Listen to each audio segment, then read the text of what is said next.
রাজি থাকেন তাহলে এই পেপারগুলোতে সাইন করে দিন। ছি, আপনি আমার অসহায়তার সুযোগ নিচ্ছেন। আমি শুনেছি আপনি অত্যন্ত ভালো একজন মানুষ, তাই আমি বিপদে পড়ে আপনার কাছে সাহায্য চাইতে এসেছি। কিন্তু এখানে এসে আমি আপনার আসল রূপটা দেখতে পেলাম। ব্যাস মিশতে, আমি আপনার কোনো কথা শুনতে ইচ্ছুক না। আমি শুধু আমার প্রস্তাবটা রেখেছি। আমি তো আপনাকে জোর করিনি, তাহলে আপনি এখন আসতে পারেন। তারপর সেখান থেকে চলে আসে। এতক্ষণ যে ব্যক্তির সাথে কথা বলছিল তিনি হলেন মিস্টার জিয়ন জাঙ্কুক। তিনি এই দেশের সবচেয়ে বড় একজন বিজনেসম্যান। জিয়ন জাঙ্কুক তেকে বলেছিল তাকে বিয়ে করার জন্য, তাও আবার কিছু দিনের জন্য। মানে জাঙ্কুকের একটা বাচ্চা লাগবে, আর সেই কারণেই জাঙ্কুক তেকে বিয়ে করতে চেয়েছিল, কিন্তু রাজি হয়নি। তারপর জাঙ্কুকের অফিস থেকে বেরিয়ে তার বাড়ি চলে আসে। আর বাড়িতে এসে সে দেখতে পায় তার দাদা মানে সুগা বিছানায় শুয়ে ছটফট করছে। তখন তাকে তাড়াতাড়ি করে হসপিটালে নিয়ে এসে ভর্তি করে দেয়। ডাক্তারকে বলে ডাক্তার তেকে বলে তাড়াতাড়ি অপারেশন করতে হবে, নাহলে সুগাকে বাঁচানো সম্ভব নয়। আর অপারেশনের আগে 2 লক্ষ টাকা জমা করতে হবে। এই বলে ডাক্তার চলে যায়, কিন্তু ভাবছে সে এখন এতগুলো টাকা কোথায় পাবে। শেষে আর কোনো উপায় না পেয়ে সে জাঙ্কুকের কাছে আবার আসে এবং জাঙ্কুককে বলে সে তার সব শর্তে রাজি। জাঙ্কুক, আপনি ভেবেচিন্তে বলছেন তো? হ্যাঁ, শুধু আমার দাদাকে বাঁচিয়ে দিন। তারপর জাঙ্কুক দিকে পেপারগুলো বাড়িয়ে দেয়, আর কান্না করতে করতে সেখানে সাইন করে দেয়। তারপর জাঙ্কুক তার অ্যাসিস্ট্যান্ট জেহুককে ডেকে বলে দাদাকে বিদেশে পাঠানোর ব্যবস্থা করো জেহুক, এবং সেখানে বেশ ডাক্তার দিয়ে তার চিকিৎসা করো। জাঙ্কুকের আদেশ পাওয়া মাত্রই জেহুক সেখান থেকে চলে যায়। তারপর জাঙ্কুক তেকে উদ্দেশ্য করে বলে আজ থেকে আপনি আমার সাথেই থাকবেন, তো এখন চলুন। কোথায় যাব? জাঙ্কুক, আমার সাথে আমার বাড়ি। এই বলে জাঙ্কুক তেকে সঙ্গে নিয়ে তার বাড়ির দিকে রওনা দেয়। রাতের বেলা জাঙ্কুক আর একই সঙ্গে একই বিছানায় শুয়ে আছে। জাঙ্কুক হঠাৎই ঠোঁটের সাথে নিজের ঠোঁটটা মিলিয়ে দেয়। জাঙ্কুকের এমন স্পর্শে কেঁপে ওঠে। জাঙ্কুক ঠোঁট চাটতেই জাঙ্কুককে বলে আজ এইসব না করলেই নয়, না মানে আমার অস্বস্তি করছে।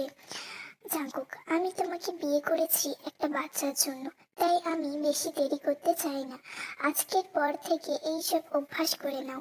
এই বলে জাঙ্কুক ধীরে ধীরে নিজের কাজ করতে শুরু করে। পরের দিন সকালে চোখ খুলে দেখে সে জাঙ্কুকের বুকে ঘুমিয়ে আছে। জাঙ্কুককে মন দিয়ে দেখতে থাকে আর মনে মনে ভাবে লোকটা কতই না সুন্দর, কিন্তু লোকটা কেন মেয়েদেরকে পছন্দ করে না কে জানে। তারপরে হঠাৎ ভাবে আচ্ছা, আমি আমার বাচ্চাকে রেখে কি করে যাব, আমি তো ওর মা। এইসবই কথাই ভাবছিল। তখনই লক্ষ্য করে জাঙ্কুক উঠে গেছে। জাঙ্কুক উঠে তার উপর থেকে সরিয়ে ওয়াশরুমে চলে যায়। তারপর ওয়াশরুম থেকে বেরিয়ে এসে তেকে উদ্দেশ্য করে বলে যে তুমি ফ্রেশ হয়ে নিচে নেমে আসো, আমি নিচে যাচ্ছি। এই বলে জাঙ্কুক সেখান থেকে চলে যায়। ওয়াশরুমে গিয়ে ফ্রেশ হয়ে নিচে খাওয়ার টেবিলে এসে বসে।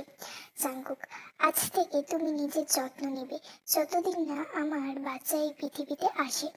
তারপর জাঙ্কুক নিজে হাতে তেকে খাইয়ে দেয় এবং নিজেও খেয়ে নেয়। তারপর অফিসে চলে যায়। এইভাবে দিন কাটতে থাকে। আর আজ ডেলিভারি সময় হয়ে গেছে।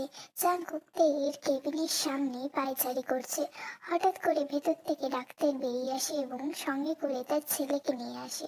ডাক্তার জাঙ্কুকে অভিনন্দন জানায় এবং বাচ্চাটাকে তার হাতে দিয়ে সেখান থেকে চলে যায়। জাঙ্কুক তার ছেলেকে নিয়ে কাছে যায়। এইভাবেই দেখতে দেখতে আরো 1 সপ্তাহ কেটে যায়। আচ্ছা, জাঙ্কুক এবং তার ছেলেকে নিয়ে বাড়ি আসে। রুমে এসে বসে তার ছেলেকে খাওয়াচ্ছিল। ঠিক তখনই জাঙ্কুক রুমে প্রবেশ করে। জাঙ্কুককে দেখে একটু অস্বস্তিকর অবস্থায় পড়ে যায়। তখন জাঙ্কুক বলে এমন করছো কেন, যেন মনে হচ্ছে আমি কিছুই দেখিনি।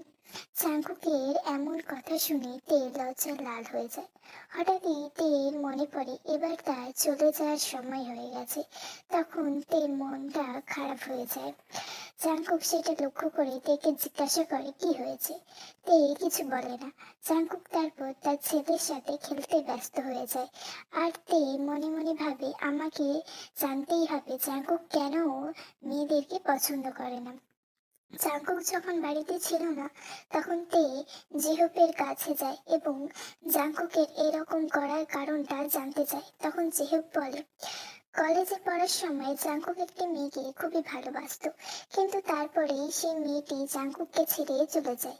আর তারপর থেকে জাঙ্কুক মনে করে সব মেয়ে ওই মেয়েটার মতো, তাই জাঙ্কুক কোনো মেয়েকে বিয়ে করতে চায় না। আর অন্যদিকে জাঙ্কুকের বাবা মা একটা নাতি নাতনি চায় তাদের শেষ জীবনে খেলার সঙ্গী হয়ে।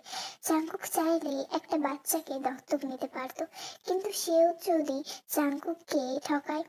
জাঙ্কুক তোমাকে বিয়ে করে একটা বাচ্চা নেয়, এতে বাচ্চাটা নিজের রক্তেরও হলো আর ওর বাবা মার ইচ্ছেটাও পূরণ হলো। জেহপের সমস্ত কথা শুনে সে তে রুমে চলে আসে আর মনে মনে ভাবতে থাকে এত সুন্দর ছেলেকে কেউ ছেড়ে চলে যায়। ঠিক তখনই জাঙ্কুক রুমে প্রবেশ করে। জাঙ্কুক এসে তার ছেলের সাথে খেলতে শুরু করে। তে একটা কথা বলবো। জাঙ্কুক হ্যাঁ বলো কি হয়েছে। তে আমি তো আর কিছুদিন পর এখান থেকে চলেই যাব, তবে তার আগে আমার একটা ইচ্ছে আছে যেটা আপনাকে পূরণ করতে হবে। জাঙ্কুক কি ইচ্ছে বলো। তে যতদিন আছি ততদিন আমি আপনার কাছে থাকতে চাই, আপনার ভালোবাসা পেতে চাই। তের এমন প্রস্তাবে জাঙ্কুক তেমন কিছু বলে না।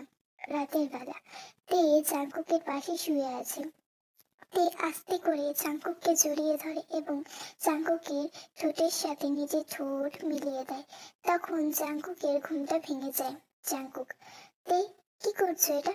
তে প্লিজ জাঙ্কুক আমাকে আজ একটু গভীরভাবে ছুঁয়ে দাও না, আমি আজ তোমার ভালোবাসাতে ডুব দিতে চাই। তের এমন আবেদনময়ী ডাক শুনে জাঙ্কুকও আর নিজেকে ধরে রাখতে পারেনি। তের পরম আবেশে তেরকে নিজের মধ্যে মিলিয়ে দেয়।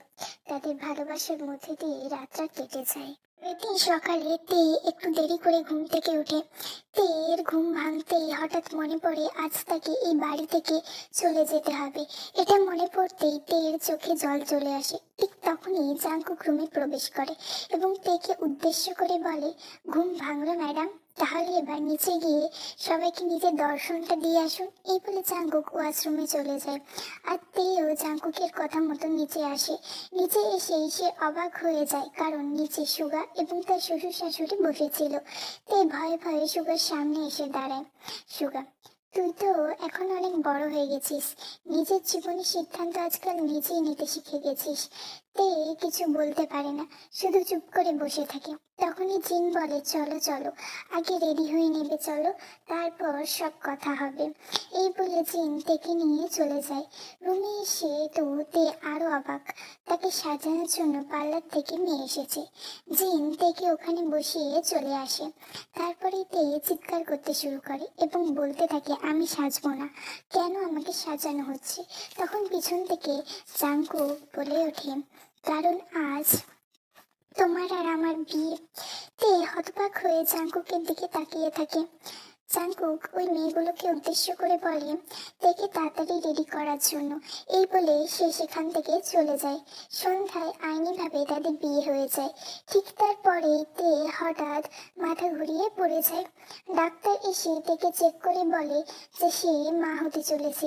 তারপর ডাক্তারও চলে যায়। রাতের বেলা তে রুমে বসে আছে। জাঙ্কুক রুমে প্রবেশ করে। তে জাঙ্কুককে দেখে ভয়ে আরো জড়সড় হয়ে যায় কারণ জাঙ্কুক রেগে তের দিকে তাকিয়েছিল। জাঙ্কুক দরজাটা বন্ধ করে তের সামনে এসে বসে এবং বলতে শুরু করে এই বাচ্চাটাকে রাখার দরকার নেই, পরে তখন নেওয়া যাবে। এখন তো আমাদের 8 মাসের তেকুক আছেই। তে না আমি ওকে আনতে চাই। জাঙ্কুক রেগে তের দিকে তাকায়। আসলে তে ভেবেছিল তাকে হয়তো এখান থেকে চলে যেতে হবে, তাই সে আবার মা হতে চেয়েছিল, যাতে সে এখান থেকে যাওয়ার পর তাকে নিয়ে বাঁচতে পারে।